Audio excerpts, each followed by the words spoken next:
नमस्कार मित्रों, आपने अब तक YouTube पर बहुत सारे वीडियो देखे होंगे। प्रतिदिन कई वीडियो देखते होंगे और हम भी अपने चैनल पर अब तक हजारों वीडियो अपलोड कर चुके हैं।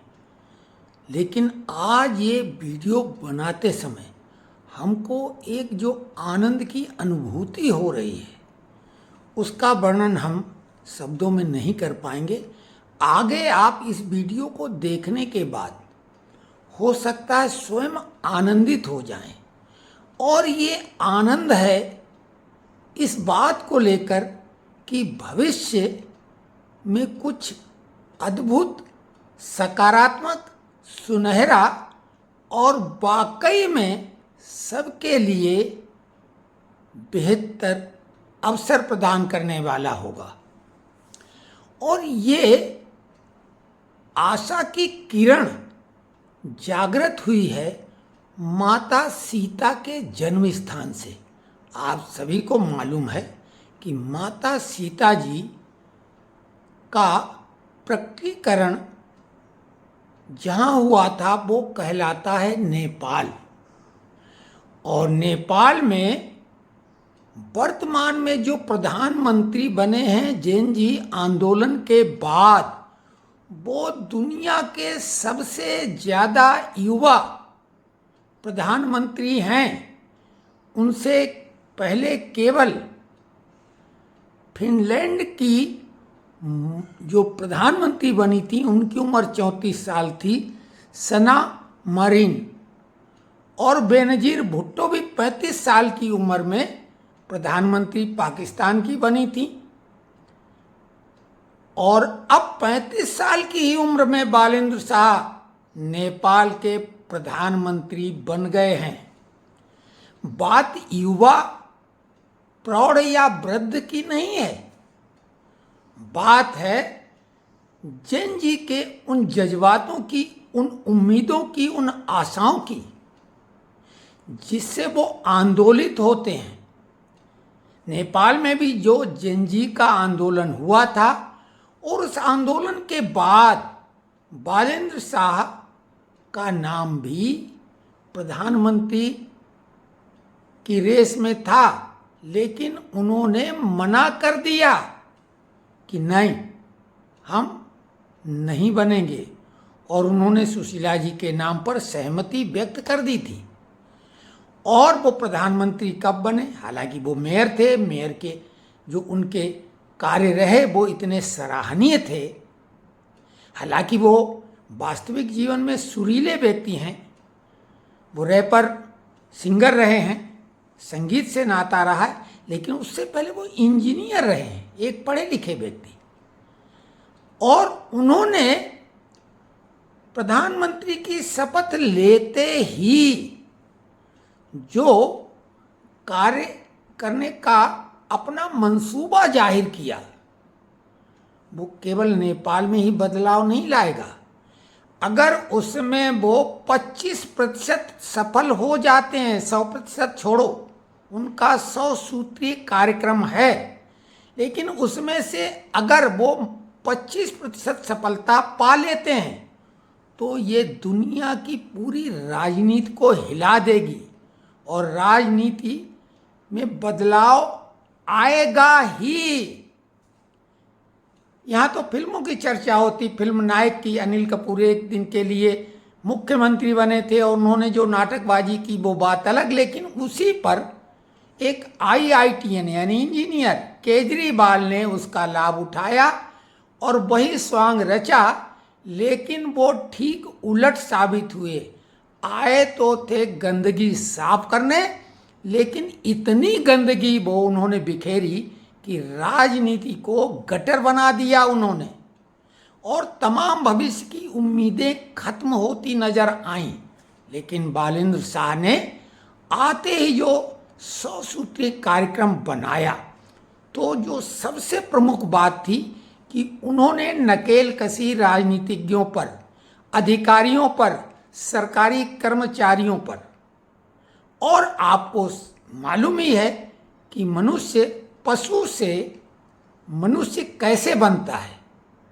क्योंकि आपको मालूम है कि ये तो सभी को मालूम है, man is a social animal. मनुष्य एक सामाजिक पशु है, हालांकि वहाँ पे उसे प्राणी कह दिया जाता है, लेकिन जब वो शिक्षा ग्रहण करता है तब जाके वो सही माने में मनुष्य कहलाता है, क्यों बिना पढ़ा नर पशु कहावे।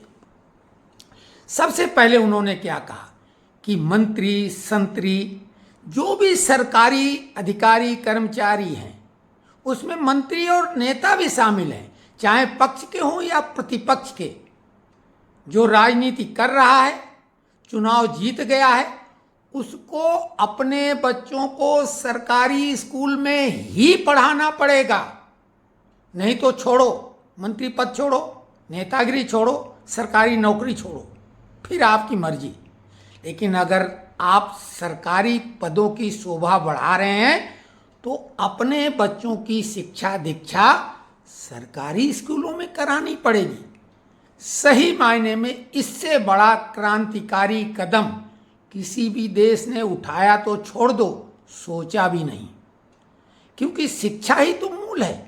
केजरीवाल ने भी शिक्षा की बात की, लेकिन किस तरह की? क्या किसी आम आदमी पार्टी ने सरकारी स्कूलों में अपने बच्चों को पढ़ाया?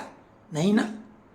तो सबसे पहले तो उन्होंने मस्तिष्क पर सीधा वार किया और वहीं से भ्रष्टाचार शुरू होता है। उसके अलावा जो तमाम तरह तरह के मंत्रालय होते हैं अनगिनत, उनको उन्होंने मर्ज करके केवल 17 मंत्रालय 17 विभाग बना दिए हैं। और स्वाभाविक है, सरकारी कर्मचारी नेता मंत्री अपने कर्तव्यों का अगर अनुपालन सही नहीं करेंगे तो उन पे कठोर दंडात्मक कार्रवाई सुनिश्चित वो करेंगे। वीआईपी कल्चर मोदी ने भी खत्म किया, लेकिन कहने को हुआ, क्या वाकई में खत्म हुआ? उन्होंने भी बोल दिया है कोई भी मंत्री संतरी या प्रधानमंत्री रोड से निकलेगा तो उसके लिए कोई अलग से व्यवस्था ऐसी नहीं की जाएगी कि आम आदमी को परेशानी हो। शिक्षा के ही मामले में कोचिंग सेंटर आप देखते हैं कि यहाँ पर कोटा नगरी तो कोचिंग के नगरी ही कहलाती, टोटल उस पर बैन लगा दिया, रोक लगा दी है। इसके अलावा जो भी योजनाएं वो बनाएंगे उनकी टाइमलाइन फिक्स होगी। कोई भी सरकारी योजना कोई मंत्रालय तैयार करेगा तो अमली जामा पहनाने का निश्चित समय होगा, उसकी गुणवत्ता भी निर्धारित होगी, और अगर इसमें हीला हवाली कमी पाई गई तो कठोर कार्रवाई होगी। स्वाभाविक है, ये सारी बातें तो अभी सुन के रोमांच हो रहा है। और हमने जैसा कि शुरू में बोला कि पहली बार एक वीडियो बनाते समय रोमांच का अनुभव हो रहा है। तो आप बीच बीच में बालिम शाह की, अब चूंकि आप नेपाली में बात है वो हम नहीं सुना रहे हैं, बीच बीच में आप दृश्य भी देख रहे हैं कि इतनी शादी के साथ, लेकिन ऐसा नहीं कि वो हवाई चप्पल पहन के कर रहे हों, ढंग के कपड़े पहने, लेकिन उनकी एक्टिविटीज और चेहरे के हाव भाव प्रदर्शित करने वाले नहीं हैं। वो जनता के द्वारा फोटोग्राफी की गई, उन्होंने ये फोटोग्राफी नहीं कराई है, कैमरा लेके साथ में नहीं चल रहे हैं वो, ये पब्लिक का प्यार है। और बहुत बड़ी उम्मीद केवल नेपाल को नहीं, हमारे जैसे लोगों को, और जैसे जैसे ये खबरें पूरे दुनिया में फैलेंगी, क्योंकि अभी का समय अमेरिका इजराइल ईरान का युद्ध की वजह से और तेल जो दुनिया की सबसे बड़ी ज़रूरत है उसमें बाधाएं हैं, इसकी वजह से अभी इनकी बातों को उतना जो मिला नहीं है, स्थान जो भी होना चाहिए चर्चा का, उन पर उतनी विस्तृत चर्चा नहीं हुई है। लेकिन अगर ये अपने जो किए हुए, ये जो वादे तो उनने ऐसे नहीं किए थे, लेकिन अगर इन्होंने जो 100 सूत्रीय अपना कार्यक्रम तैयार किया है, हम फिर से दोहरा रहे हैं, मात्र 25% सफलता पा लेने के बाद एक तो ये नेपाल में हमेशा के लिए स्थापित हो जाएंगे और पूरी दुनिया में भारी बदलाव होगा। जैसे कि ये जो कम्युनिस्ट है शब्द, ये वामपंथी विचारधारा, लेकिन उसमें 7.5 करोड़ लोगों की जान गई थी तब वो आया और दुनिया ने बड़ी उम्मीदें की थी, लेकिन क्या हुआ? ढाक के 3 पात। उम्मीद करते हैं, आशा करते हैं कि माता सीता की नगरी से जिस तरीके से वो पृथ्वी को चीर कर निकली थी और उस समय जो अनाचार, दुराचार, अत्याचार, शोषण था उसको समाप्त करने में प्रमुख भूमिका उनकी रही है, ऐसा ही बालेंद्र साहब भी अपने कार्यों से केवल दिल नहीं जीतेंगे बल्कि दुनिया की राजनीति को बदल देंगे। कैसा लगा वीडियो? आप भी कमेंट से अवश्य